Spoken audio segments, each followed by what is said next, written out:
Well, you'll have to ignore the unfinished paint protection film on some of the edges, but I did want to point out this is how this car should have looked. You know, if you saw the other video where the, well, these right here,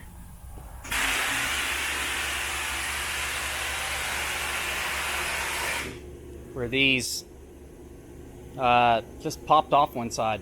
The other side, it's pretty easy to get them out. They just unclip.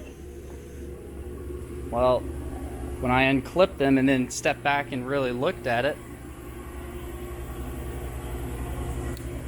I liked what I saw. Man, why did GM put those slats across there? They should have just kept with the grill design here, the honeycomb, because that looks awesome. I love that.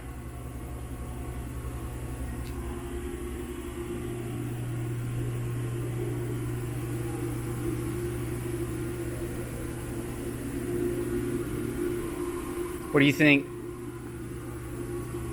With slats or without slats? Which one looks better? And of course, when we're done with the paint protection film, the flags are going back on. So, well, just so you know what you're looking at here. This is just where the film has not been trimmed back yet and tucked inside. And some of these edges are not quite prepared for the final installation. It looks like that'll hold, but it won't hold overnight.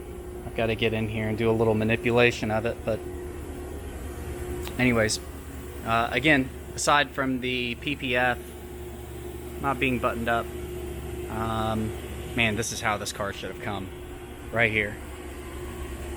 Anyways, what do you think? With those slats or without? Which one looks better?